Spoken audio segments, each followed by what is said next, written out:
ठुल्ठुला भ्रष्टाचारी नेपालीलाई नक्कली भुटानी शरणार्थी बनाउने, सार्वजनिक पोखरी जग्गा वन व्यक्तिको नाममा दर्ता गराउनेहरूलाई कानुनमै मृत्युदण्डको व्यवस्था गर्नु जरुरी छ।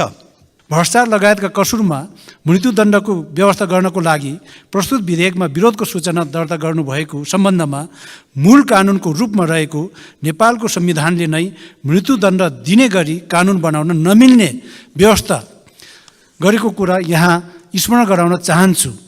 संविधान प्रतिकूल हुने गरी संसदले कानुन बनाउन नसक्ने कुरा पनि माननीय सदस्यलाई थाहै हुनुपर्ने कुरा पनि निवेदन गर्न चाहन्छु। भारतीय प्रधानमन्त्री मोदीजीले नेपाली भूमि गुन्जीमा भारतीय सुरक्षाकर्मी सहित पुग्दा समेत यसको विरोध सरकारबाट किन भएन? विषयसँग असम्बन्धित विषयहरू पनि माननीय सदस्यले विरोधको प्रस्ताव राख्नुहुने माननीय सदस्यले फेरि उठाइहाल्नु भएको छ। त्यस कारणले यो विषयसँग असम्बन्धित विषयमा यहाँ जवाफ दिइरहन उचित ठान्दिनँ। प्यालेस्टाइन र युक्रेनमा रुस विरुद्ध अमेरिकाको छडम युद्धले संसार एसियालाई तेस्रो विश्वयुद्धमा जाने हो कि भनेर चिन्ता लिइरहेका छन्। त्यति बेला हाम्रो भन्सार के हुने होला? अब यस्तो विषय हाम्रो सम्बन्धित होइन भनेर मन्त्रीज्यू भन्नुहुन्छ। प्यालेस्टाइनमा 20 लाख मान्छे पानी औषधि खान नपाएर मरिरहेका छन्। अनि त्यहाँको बेलायतको एक सांसदले त इजरायलले कति प्यालेस्टाइनलाई मारिसकेपछि बेलायतमा बसेको इजरायली राजदूतलाई निकालबार गर्ने हो भनेर संसदमा प्रश्न सोधे। माननीय सदस्यले विरोधको सूचनामा उठाउनु भएका कतिपय विषयहरू चाहिँ यहाँ सम्बन्धित देखिँदैनन्। पूर्ण रूपमा सरकारी स्वामित्वमा रहेका बैंकमा पनि व्यक्ति बीचमा चेक अनादर लगायतका बैंकिङ कसुर हुन सक्ने र चेक अनादर जस्ता बैंकिङ कसुरमा चेक काट्ने र चेक धारण गर्ने व्यक्तिलाई चेकमा उल्लेख भए बमोजिमको रकम भुक्तानी गरी मिलापत्र गर्न सकिने व्यावहारिक व्यवस्था गर्न समेतको लागि यो विधेयक पेश गरिएको हो। मन्त्रीजीको जवाफमा हामीले सोचेको आएन। गुन्जीमा नेपालको भूमि गुन्जीमा भारतले हस्तक्षेप गरेपछि त्यहाँको बैंक के हुन्छ? त्यहाँका नेपाली जनताको खाता कसरी नेपालको हुन्छ? यति कुरा पनि मन्त्रीजीलाई थाहा नहुनु अचम्म लाग्यो। आफ्नो जिल्ला र निर्वाचन क्षेत्रमा केही छैन, सबै मान्छेलाई सहर बजार बोलाएर यसरी देशको सन्तुलित विकास हुँदैन। भारतसँग दाल चामल तरकारी किनेर कति पाल्ने हामीले नेपालीलाई? हामीले आफ्नै जिल्लामा खेतीपाती गराउनु पर्यो, सरकारले सहयोग दिनु पर्यो। अनि दाल चामल तरकारी भारतलाई नपठाए ढुङ्गा खाएर बस्ने, माटो खाएर बस्ने नेपाली सरकारको खोइ ध्यान? शैक्षिक सामग्री राम्रो ल्याउन सके देश अगाडि बढ्छ। अब माटोमा कति खेलाउने हाम्रो बालबालिकालाई? हामी मात्र विदेशको विश्वविद्यालयमा पढ्ने, कोही प्रधानमन्त्री कोही मन्त्री, अनि जनताका छोराछोरीलाई माटोमा खेलाउने यस्तो काम गर्नुहुन्छ सरकारमा जानेहरूले। र अर्को विशेष आर्थिक क्षेत्रमा सरकारी स्वामित्वका उद्योगहरू मात्र खोल्न दिनुपर्छ, व्यक्तिलाई पोस्ने होइन। सार्वजनिक संस्थान सबै ध्वस्त पारिदियो। अब कहिले देश उठाउने? निकासी पैठारीमा सुनको ब्रेकसु, सुनको इलेक्ट्रिक भेप, सुनको अन्य सामान बनाई भन्सार चुहावट भइरहेको तर्फ पनि यो विधेयकमा राम्रोसँग ध्यान दिनुपर्छ। माननीय सदस्यहरू, बैंकिङ कसुर तथा सजाय दोस्रो संशोधन विधेयक 2080 लाई प्रस्तुत गर्न अनुमति माग्ने प्रस्तावमाथि प्रतिनिधि सभा नियमावली 2079 को नियम 105 बमोजिम माननीय श्री प्रेम सुवालबाट विरोधको सूचना प्राप्त हुन आएको व्यवहार जानकारी गराउँछु। माननीय सदस्यहरू, अब उक्त विधेयकलाई प्रस्तुत गर्न अनुमति माग्ने प्रस्तावमाथि विरोधको सूचना दिनुहुने प्रस्तावक माननीय श्री प्रेम सुवाललाई उक्त विरोध गर्नुपर्नाको कारणसहित संक्षिप्त मन्तव्य दिन अनुमति दिन्छु। समय 5 मिनेट।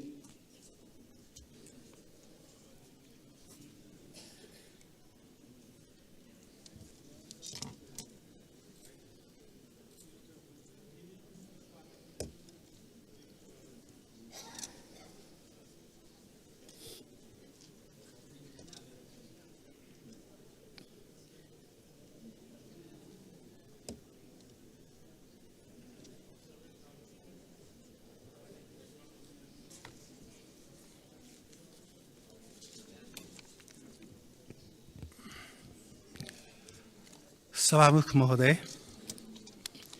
यो बैंकिङ कसुर तथा सजाय ऐन 2064लाई संशोधन गर्न बनेको विधेयकमा विरोधको सूचना पेश गर्दछु। बैंक तथा वित्तीय संस्थालाई पूर्ण रूपले सरकारी स्वामित्वमा ल्याएर बैंकिङ कसुर नियन्त्रण गर्नु जरुरी छ। विदेशी लगानी भएको बैंकिङ र वित्तीय संस्था स्थापना र सञ्चालन गर्न दिनु हुँदैन।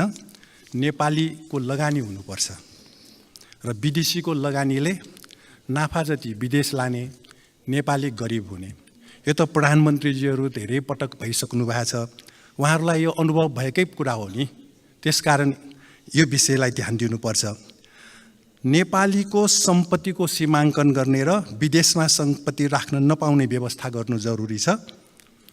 किन भन्दाखेरि अहिले पनि नेपालीहरूको विदेशमा सम्पत्ति भएको बाहिर आएको छ। नेपालीलाई योग्यता अनुसारको काम र काम अनुसारको ज्याला पाउने बन्दोबस्त गर्नुपर्छ र बैंक मात्र खोल्न दिएर के गर्ने? मान्छेले काम गर्दा काम अनुसारको ज्याला खान पुग्ने ज्यालै पाउँदैन। त्यतातिर सरकारको ध्यान जानु पर्यो। देशको सन्तुलित विकास गरी हाल भइरहेको बसाइसराईलाई निरुत्साहित गर्ने। बैंक छ जिल्ला जिल्लामा, मान्छे छैन। सबै बसाइसराई छ सहरतिर, विदेशतिर। यसलाई रोक्नुपर्छ र सरकारी बिदा धेरै भएको जनगुनासोलाई सम्बोधन गर्न तत्काललाई 1/4 बिदा कटौती गर्ने। संसारको विकसित देशहरूको पनि त हेर्नु पर्यो नि, त्यहाँ त बिदा छैन। हामीलाई किन बिदा धेरै? प्रधानमन्त्री, मन्त्री, सांसद र उच्च अधिकारी समेतले स्वयंसेवी भावनामा काम गरी सर्वसाधारण जनतामा पनि स्वयंसेवी भावना जगाउने। माथिदेखि यो भावना चाहिन्छ। जनतालाई मात्र दोष दिएर हुँदैन। सरकारले पहिला उदाहरण भएर देखाउनुपर्छ। संविधानमा भएको व्यवस्था अनुसार समाजवाद उन्मुख अर्थतन्त्र विकास गर्न प्रधानमन्त्री, मन्त्री, शासक दलका सांसदहरू समेतले भित्री मनदेखि देश र जनताको सेवा गर्ने भावना राख्नुपर्छ। प्रधानमन्त्री, मन्त्री भएकाहरूको कम्बोडिया, स्विजरल्यान्ड, दुबई, बेलायतमा भएको सम्पत्ति अविलम्ब नेपाल फिर्ता ल्याउने बन्दोबस्त गर्नुपर्छ। अनि हाम्रो बैंकमा पैसा हुन्छ। विदेशी बैंकमा पैसा राखेर नेपालमा पैसा हुन्छ? नेपालको बैंक त खोक्रो हुन्छ नि। प्रधानमन्त्री, मन्त्री, सांसद र उच्च अधिकारीहरूको अन्य जिल्लामा भइरहेको बसाइसराईमा रोक लगाउने र यसअघि भएको बसाइसराईलाई समेत 30 दिनभित्र आफ्नो जन्मथलो जिल्लामै बसाइसराई गराई देशको सन्तुलित विकास गर्ने, त्यहाँ अस्पताल बनाउने, बाटो बनाउने, स्कुल बनाउने, कलेज बनाउने। आफ्नो जिल्ला र निर्वाचन क्षेत्रमा केही छैन। सबै मान्छेलाई सहर बजार बोलाएर यसरी देशको सन्तुलित विकास हुँदैन। भारतसँग दाल, चामल, तरकारी किनेर कति पाल्ने हामीले नेपालीलाई? हामीले आफ्नै जिल्लामा खेतीपाती गराउनु पर्यो। सरकारले सहयोग दिनु पर्यो। अनि दाल, चामल, तरकारी भारतलाई नपठाए ढुङ्गा खाएर बस्ने, माटो खाएर बस्ने नेपाली? सरकारको खोइ ध्यान? सर्वसाधारण नेपालीको 1 खर्ब रुपियाँ भन्दा बढी रकम ठगी गरेका कतिपय सहकारी संस्थाका खराब सञ्चालकहरूको घै घरानाबाट सो रकम असुल उपर गरी बचतकर्ताको फिर्ता गर्नुपर्छ। यो काम ढिलो गर्नु हुँदैन। ठुल्ठुला भ्रष्टाचारी नेपालीलाई नक्कली भुटानी शरणार्थी बनाउने, सार्वजनिक पोखरी, जग्गा, वन व्यक्तिको नाममा दर्ता गराउनेहरूलाई कानुनमै मृत्युदण्डको व्यवस्था गर्नु जरुरी छ।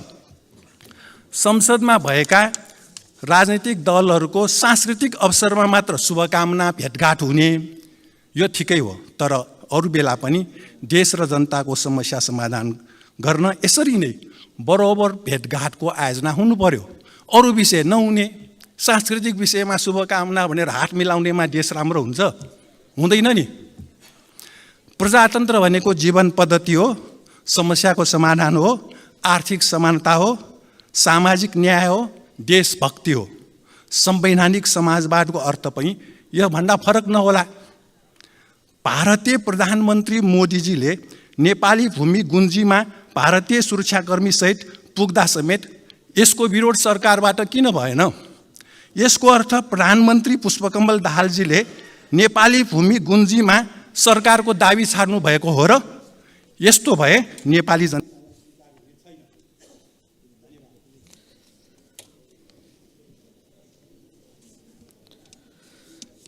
माननीय सदस्यहरू, अब विधेयक प्रस्तुतकर्ता माननीय अर्थमन्त्रीको तर्फबाट मान्य कानुन न्याय तथा संसदीय मामिला मन्त्री श्री धनराज गुरुङलाई उक्त विधेयकलाई प्रस्तुत गर्न अनुमति माग्ने प्रस्तावमाथि प्राप्त विरोधको सम्बन्धमा संक्षिप्त वक्तव्य दिन अनुमति दिन्छु।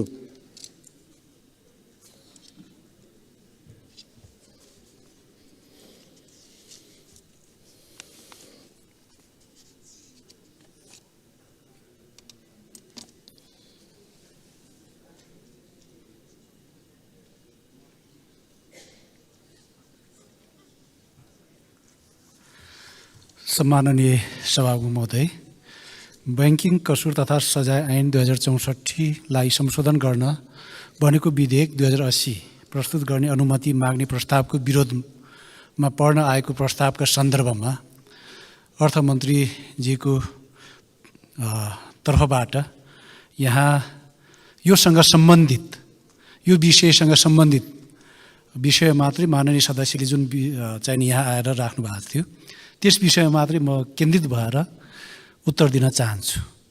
यहाँ किन भन्दाखेरि यो विधेयकसँग असम्बन्धित विषयहरू पनि उहाँले उठाउनु भएको छ। असम्बन्धित विषयलाई मैले यहाँ फेरि प्रस्तुत गरिरहनु पर्छ भन्ने मलाई लाग्दैन।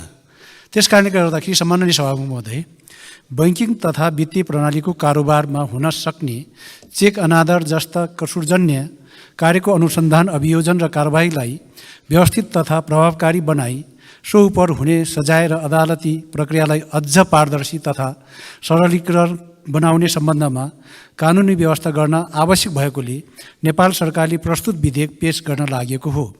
माननीय सदस्य श्री प्रेम सुवालले बैंकिङ कसुर तथा सजाय ऐन 2064लाई संशोधन गर्न बनेको विधेयक 2080 पेश गर्न अनुमति माग्ने प्रस्तावको विरोधमा सूचना दर्ता गराउनु भएको रहेछ।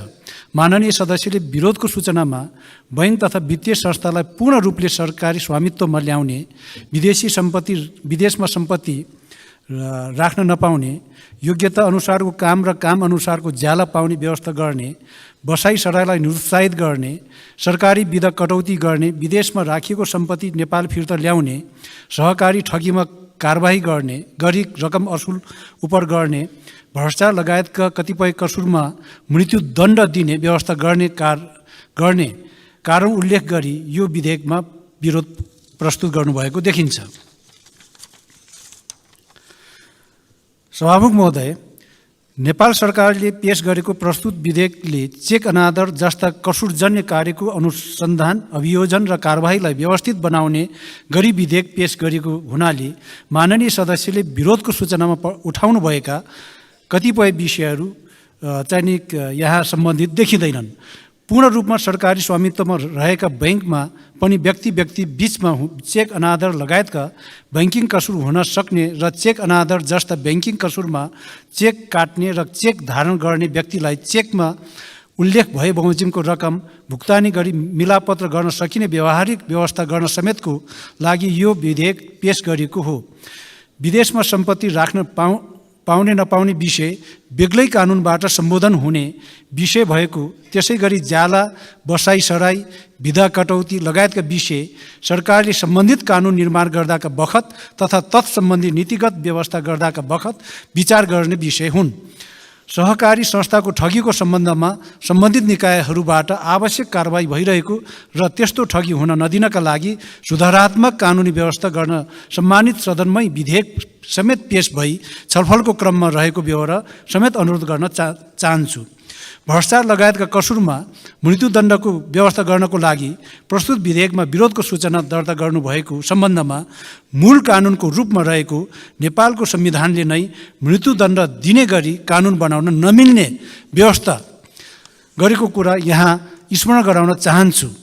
संविधान प्रतिकूल हुने गरी संसदले कानुन बनाउन नसक्ने कुरा पनि माननीय सदस्यलाई थाहै हुनुपर्ने कुरा पनि निवेदन गर्न चाहन्छु। त्यसैले पनि माननीय सदस्यले आफ्नो विरोधको सूचना फिर्ता लिई विधेयक उप हुने छलफल तथा यसमा कुनै कमी कमजोरी भए संशोधन प्रस्ताव दर्ता गराउने तथा विधेयकको दफाभर छलफलमा भाग लिएर विधेयकलाई अझ समृद्ध बनाउने विधायिकी प्रक्रियामा भाग लिन सम्माननीय सभामुख महोदय मार्फत अनुरोध गर्न चाहन्छु। धन्यवाद।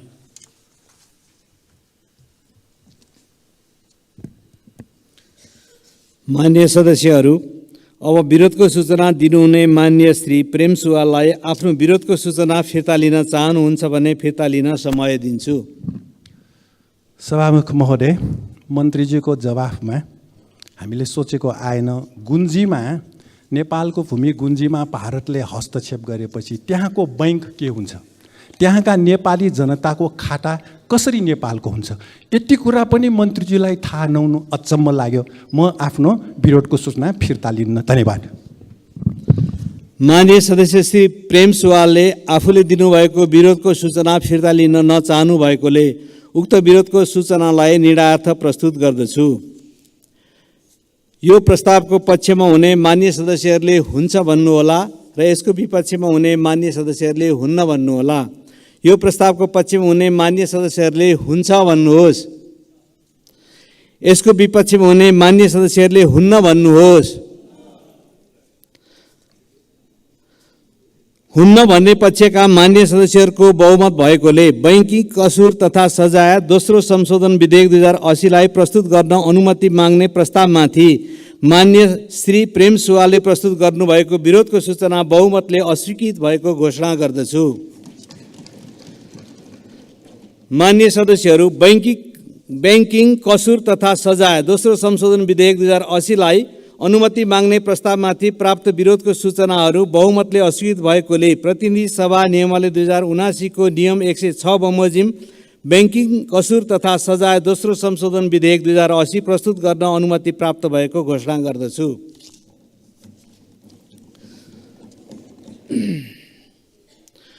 मान्य सदस्यहरू, अब माननीय अर्थमन्त्रीको तर्फबाट माननीय कानुन न्याय तथा संसदीय मामिला मन्त्री श्री धनराज गुरुङलाई बैंकिङ कसुर तथा सजाय दोस्रो संशोधन विधेयक 2080 पेश गर्न अनुमति दिन्छु।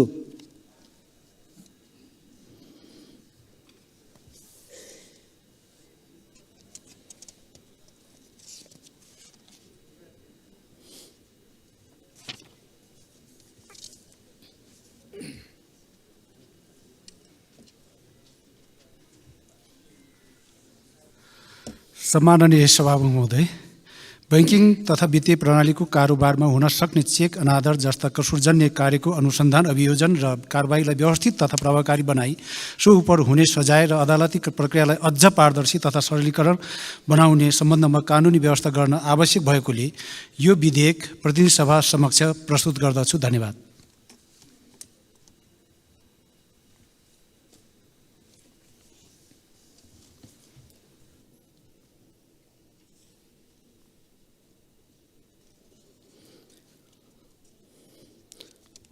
मान्य सदस्यहरू,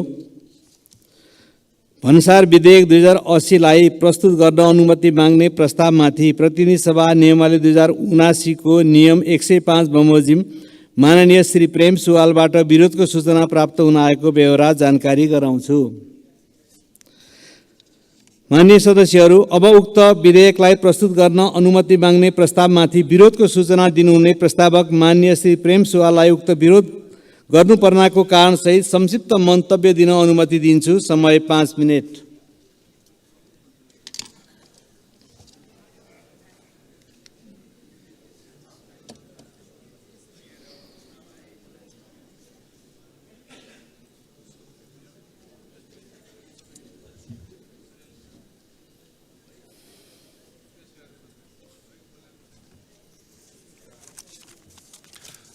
सभामुख महोदय, राजस्वले चालु खर्च नपुग्ने, विकास निर्माण विदेशी अनुदान र ऋणमा गर्नुपर्ने र यो अवस्थाले देश कहिले आत्मनिर्भर हुने।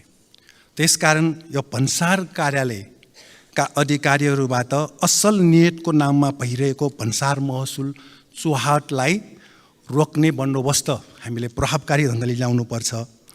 सिपिङ कन्टेनर भनेको सानोतिनो काम होइन।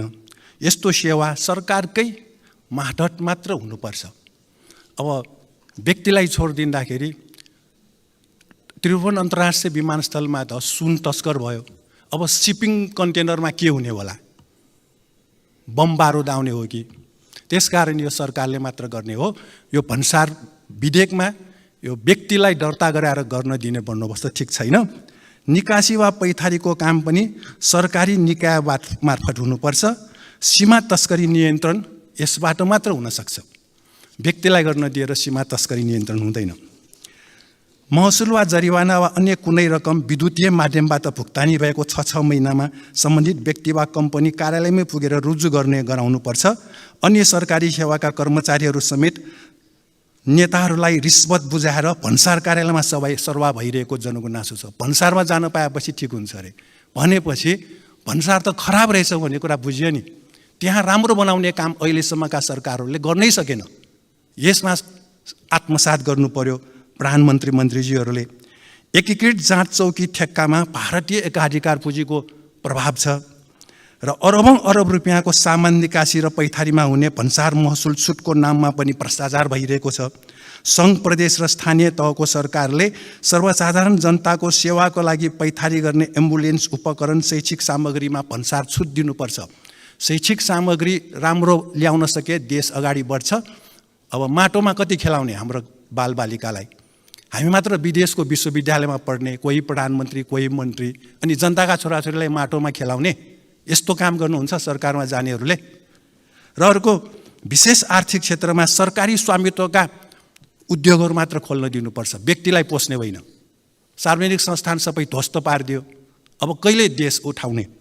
निकासी पैथारीमा सुनको ब्रेक्सु, सुनको इलेक्ट्रिक भेप, सुनको अन्य सामान बनाई भन्सार चुहावट भइरहेको तर्फ पनि यो विधेयकमा राम्रोसँग ध्यान दिनुपर्छ। र संयुक्त राष्ट्रसङ्घका महासचिव महामहिम एन्टोनियो गुटेरेसको 4 दिनको नेपाल भ्रमण सुरु भयो। महासचिव महोदय सधैँ बहुपक्षीय विश्वको पैरवी गर्नुहुन्छ, यो राम्रो हो। तर पश्चिमा साम्राज्यवादले संयुक्त राष्ट्रसङ्घलाई आफ्नो पिछलगु बनाएको हुँदा बाँकी विश्वले विरोध गर्दैछ।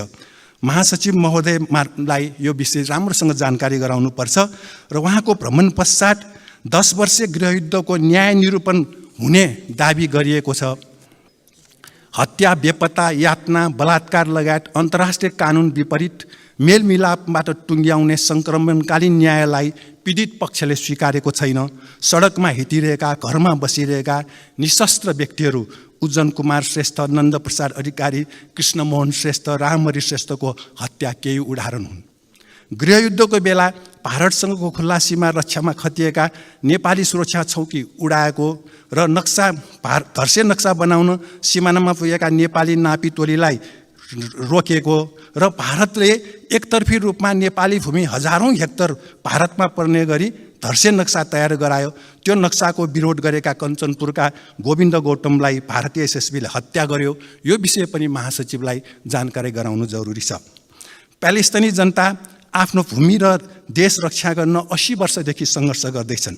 गएको कार्तिक 20 गते इजरायली राष्ट्रपति नेतान्याहुले 20 गतेभन्दा अगाडि, त्यो घटना हुनुभन्दा अगाडि इजरायली राष्ट्रपति नेतान्याहुले राष्ट्रसङ्घको महासभामा प्यालेस्टाइनी भूमि मेटेर इजरायलको नक्सा देखाएको प्यालेस्टाइनीहरूलाई जातीय रूपमै समाप्त पार्ने र उनीहरूको भूमि कब्जा गर्ने नै भएको हुँदा यसको विरोध भइरहेको छ र यसबारे बेलायती संसदमा चर्को रूपमा अहिले उठिरहेको छ। लन्डनमा ठुल्ठुलो जुलुस निस्किरहेको छ।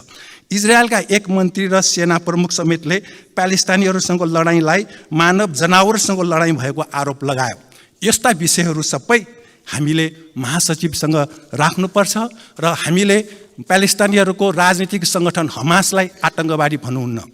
यो त साम्राज्यवादको पिछलगु बन्ने शब्द हो। यसकारण सरकार सचेत हुनुहोला। धन्यवाद। मान्य सदस्यहरू, अब विधेयक प्रस्तुतकर्ता माननीय अर्थमन्त्रीको तर्फबाट माननीय कानुन न्याय तथा संसदीय मामिला मन्त्री श्री धनराज गुरुङलाई उक्त विधेयकलाई प्रस्तुत गर्न अनुमति माग्ने प्रस्तावमाथि प्राप्त विरोधका सम्बन्धमा संक्षिप्त वक्तव्य दिन अनुमति दिन्छु।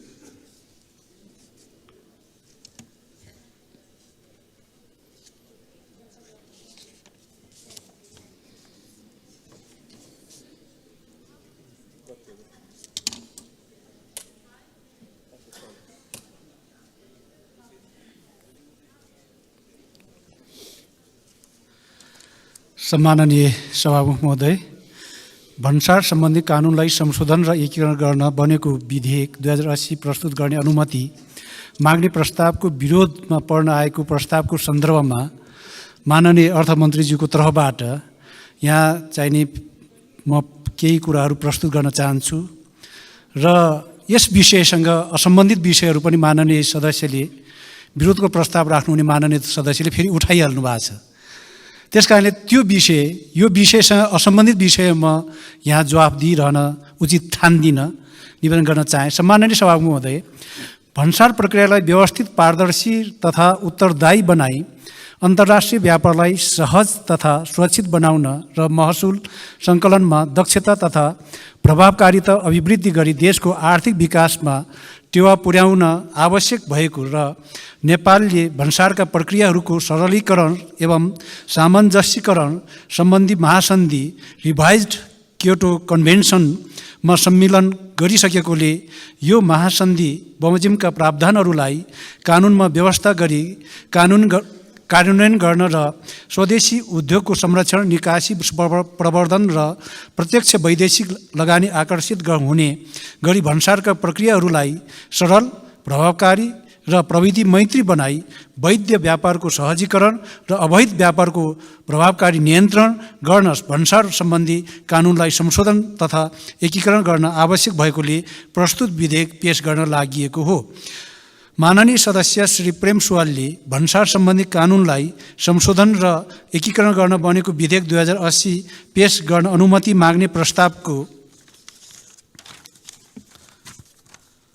विरोधमा सूचना दर्ता गराउनु भएको रहेछ। माननीय सदस्यले विरोधको सूचनामा भन्सार महसुल चौहाटलाई अनुगमन गर्ने, सिपिङ कन्टेनर सेवा सरकारी निकायबाटै सञ्चालन गर्ने, एकीकृत जाँच चौकी ठेक्कामा एकाधिकार अन्त्य गर्ने, निकासी पैठारीमा हुने भन्सार महसुल छुटको नाममा हुने भ्रष्टाचार अन्त्य गर्ने, एम्बुलेन्स, शैक्षिक सामग्री लगायतका माल वस्तुमा भन्सार महसुल छुट दिने लगायतका कारणबाट यो विधेयकमा विरोध गर्नुभएको देखिन्छ। सम्माननीय सभामुख महोदय, भन्सार विभागका महानिर्देशक लगायत भन्सार कार्यालयका सबै अधिकृत कर्मचारीको कार्य जिम्मेवारी तोक्ने व्यवस्था विधेयकमा प्रस्ताव गरिएको र भन्सार कार्यालयमा कार्यरत र कर्मचारीको नियमित अनुगमनको व्यवस्था समेत गरिएको छ। त्यसै गरी अन्तर्राष्ट्रिय व्यापारको नियम र व्यापार प्रवर्धन, सहजीकरण तथा सुविधाको कारणबाट सिपिङ कन्टेनर सेवा सरकारले नै गर्नुपर्ने अवस्था नरहेको र अन्तर्राष्ट्रिय व्यापारको प्रवृत्ति र अन्तर्राष्ट्रिय अभ्यास समेतको आधारमा सबै निकासी पैठारी सम्बन्धी कार्य सरकारी निकायबाट मात्र गर्न सम्भव नहुने बेहोरा जानकारी गराउँदछु। महसुल वा जरिवाना वा अन्य कुनै रकम विद्युतीय माध्यमबाट भुक्तानी भएको 6 महिनामा सम्बन्धित व्यक्ति वा कम्पनी कार्यालयमै पुगेर रुजु गर्नुपर्ने विषयमा फेसलेस र पेपरलेस कस्टम्सको अवधारणा प्रस्तुत विधेयक मार्फत कार्यान्वयन गर्न प्रस्ताव गरिएको र यस व्यवस्थाबाट भन्सारमा हुने अनियमितता समेत रोकिने वातावरण सिर्जना हुने विश्वास गरिएको छ। भन्सार प्रशासनमा हुने कर्मचारीको सरुवालाई वैज्ञानिक र पारदर्शी बनाई र एकीकृत जाँच चौकी ठेक्का सार्वजनिक सूचनाको माध्यमबाट प्रतिस्पर्धाको आधारमा मूल्याङ्कन गरी पारदर्शी रूपमा दिने गरिएको छ। वैदेशिक सहायतामा सञ्चालित आयोजनाका लागि आवश्यक वस्तु आयात गर्दा र आर्थिक ऐनको प्रावधान अनुसार महसुल छुटको व्यवस्था रहेकोमा उच्च स्तरीय कर सुधार आयोगको सुझावको आधारमा पुनरावलोकन गरी कार्यान्वयन गरिनेछ। एम्बुलेन्स तथा सब वाहनमा महसुल छुटको व्यवस्था समेत गरिएको व्यवस्था जानकारी गराउन चाहन्छु। विशेष आर्थिक क्षेत्रमा सरकारी तथा निजी क्षेत्र दुवैले उद्योग सञ्चालन गर्न सक्ने व्यवस्था गरिएको छ। भन्सार तथा सीमावर्ती क्षेत्रबाट हुने अवैध चोरी पैठारी नियन्त्रणका लागि आवश्यक प्रबन्ध मिलाइएको हुनाले माननीय सदस्यलाई आफ्नो विरोधको सूचना फिर्ता लिई विधेयक उप हुने छलफल तथा यसमा कुनै कमी कमजोरी भए संशोधन प्रस्ताव गर्दा गराउने तथा विधेयकको दफाभर छलफलमा भाग लिएर विधेयकलाई अझ समृद्ध बनाउने विधायकी प्रक्रियामा भाग लिन सम्माननीय सभामुख महोदय मार्फत अनुरोध गर्न चाहन्छु। धन्यवाद।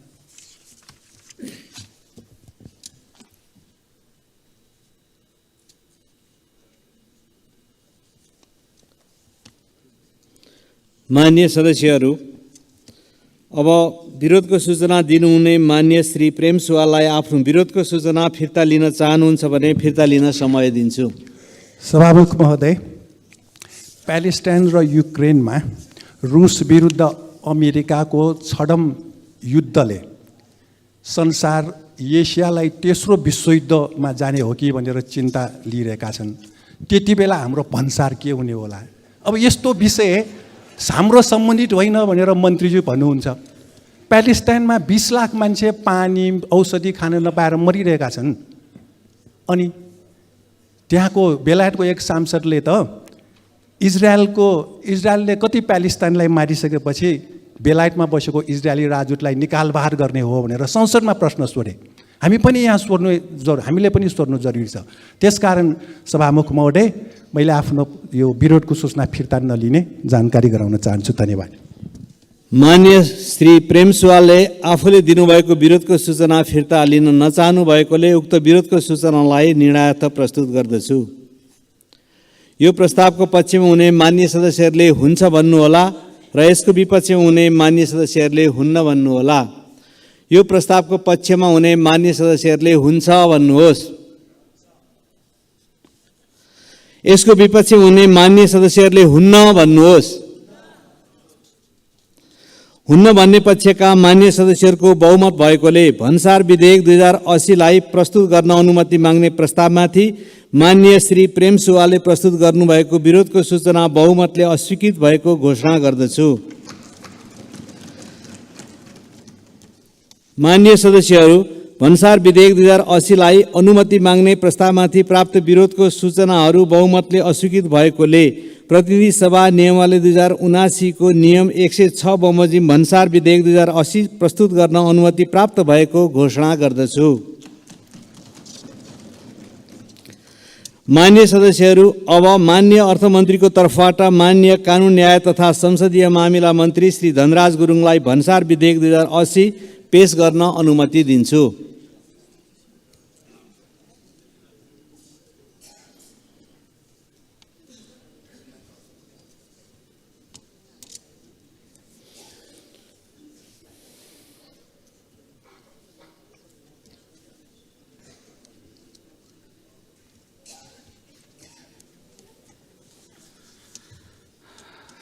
सम्माननीय सभामुख महोदय, भन्सार प्रक्रियालाई व्यवस्थित, पारदर्शी तथा उत्तरदायी बनाई अन्तर्राष्ट्रिय व्यापारलाई सहज तथा सुरक्षित बनाउन र महसुल सङ्कलनमा दक्षता तथा प्रभावकारिता अभिवृद्धि गरी देशको आर्थिक विकासमा टेवा पुर्याउन आवश्यक भएको र नेपालले भन्सारका प्रक्रियाहरूको सरलीकरण एवं सामञ्जस्यीकरण सम्बन्धी महासन्धि रिभाइज्ड क्योटो कन्भेन्सनमा सम्मिलन गरिसकेकोले सो महासन्धि बमोजिमका प्रावधानहरूलाई कानुनमा व्यवस्था गरी कार्यान्वयन गर्न र स्वदेशी उद्योगको संरक्षण, निकासी प्रवर्धन र प्रत्यक्ष वैदेशिक लगानी आकर्षित हुने गरी भन्सारका प्रक्रियाहरूलाई सरल, प्रभावकारी र प्रविधि मैत्री बनाई वैध व्यापारको सहजीकरण र अवैध व्यापारको प्रभावकारी नियन्त्रण गर्न भन्सार सम्बन्धी कानुनलाई संशोधन तथा एकीकरण गर्न आवश्यक भएकोले यो विधेयक प्रतिनिधि सभा समक्ष प्रस्तुत गर्दछु। धन्यवाद।